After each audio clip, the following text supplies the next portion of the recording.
Further afield, the United States rubbishing reports that Russia is withdrawing troops from Ukraine's border.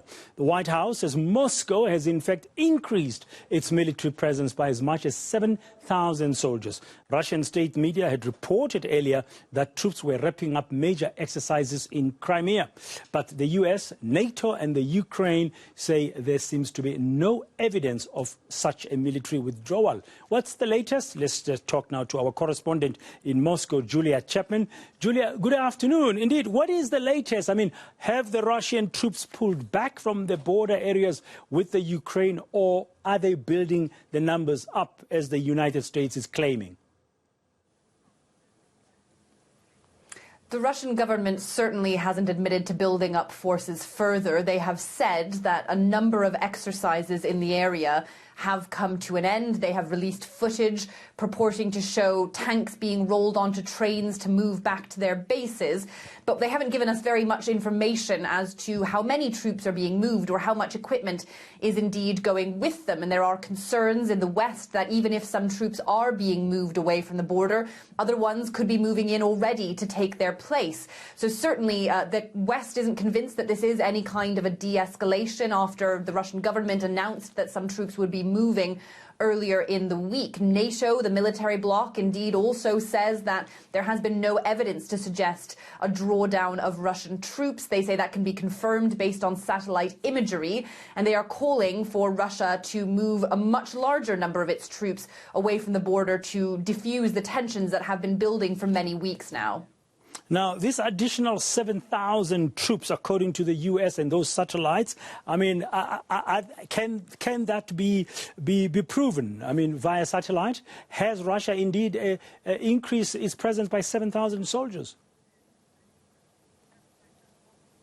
It's very difficult to verify, and certainly the Russian government hasn't been terribly transparent with regards to the numbers of troops on the Ukrainian border. It has told us that there are around 30,000 troops, Russian troops currently in Belarus taking part in military drills there, on top of the roughly 100,000 that Western intelligence believes is on Russian territory near the Ukrainian border.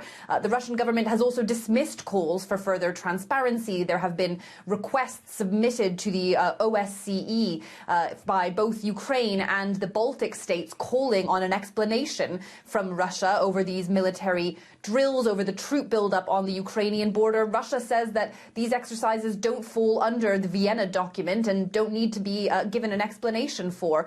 So certainly a very high lack of trust between Russia and Western countries, and Russia isn't moving very quickly to try to prove that those troops are moving. They've simply released some video footage and are giving a few, but still very scant details as to where the troops are going. There's no de-escalation according to the West, according to the US, according to NATO. Russia says, well, they are winding down the so-called exercises in that part of the world. But what is the likelihood, what's the sense you're getting on the ground in Moscow of war breaking out with the Ukraine? Because for the last few months, the tension has been palpable. It has indeed, but the Russian government has maintained throughout that period that it has no plans to invade Ukraine. When asked about the buildup on the Ukrainian border, Russian officials have said that they are there to retain Russian security because of an unfriendly atmosphere in Europe. Indeed, the Russians have been trying to shift the conversation away from Ukraine specifically, trying to fix the agenda instead on Russia's security demands. Russia is very keen for Ukraine to promise never to join NATO. It also wants NATO to stop positioning offensive weapons in Eastern Europe within shooting range of Russia. That has been what Russia has been focusing on in the weeks of diplomatic engagement that has been carried out between Russian officials and Western officials over the last few weeks. But certainly here in Moscow, there is no sense that there is an imminent war in front of us. The media has been discussing a few provocations in Ukraine. We've been seeing some more reports of that today that have been very concerning. There have been exchanges of fire in eastern Ukraine where the Ukrainian military is fighting Russian-backed separatists. And of course, many analysts, many Western officials fear that any kind of outbreak of extreme violence in eastern Ukraine could be used as a pretext by Russia to stage an invasion on the basis that it needs to protect Russian-speaking citizens there. Why does Russia, why does Vladimir Putin not want the Ukraine to join NATO? He says that that would be a direct threat to Russian security. He has said many times that he believes NATO expansion has come at the cost of the security of neighbors. He keeps talking about this principle of the indivisibility of security, saying no country should be bolstering its own defenses at the expense of another country. And he wants NATO to go back to the level that it was at in 1997, before the former Eastern Bloc countries, the former Soviet states in the Baltics, joined the NATO military bloc. He believes that Russia was given a guarantee 30 years ago that NATO wouldn't expand any further east than Germany. Now, there are disputes about whether or not that guarantee was given or whether it was binding if it was, but certainly President Putin demands that now. He wants to get that in writing. NATO is not likely to make any such promises. It says that it has an open door policy and anyone can join if they meet the criteria. Now, Ukrainian membership of NATO is still a very long way off. This isn't going to happen anytime soon. It's many, many years away. But Russia says it's concerned about the support that Ukraine is getting from Western nations, a lot of defensive military support, military training in recent weeks in particular during this growing crisis. And it says that that is a direct threat to Russia, and that's why it doesn't want Ukraine to join NATO. Now, there are threats or noise is being made from the worst of possible sanctions for as long as this lasts against Russia. Have the Russian authorities in Moscow said anything about possible sanctions from the West? They've been very dismissive of that possibility, calling it a predictable response from the West. They maintain that they aren't going to invade Ukraine, and these sanctions are likely to only come into effect if there is an invasion of Ukraine. But yes, certainly the West is trying to come up with threats against Russia to prevent any such invasion, talking about financial and economic sanctions, all kinds of quite extreme measures that could be taken to cut off Russia from the international financial system in the case of any such invasion. Now, of course, Russia is no stranger to sanctions. It has been under many sanctions since 2014 when it annexed the Ukrainian peninsula of Crimea. And in that time, since then, Russia has taken great lengths to protect its economy from external shocks. It has been bolstering foreign currency reserves, reducing its dependency on the US dollar, and maintaining a surplus in its budget, a rainy day fund for any kind of external shocks. So it is preparing as much as possible. And the finance minister here says that Russia is prepared for any sanctions, but certainly it wouldn't be welcome. There would still be very huge repercussions for the Russian people, the Russian economy, and that is what the West is relying on to prevent Vladimir Putin from taking the step of invading Ukraine.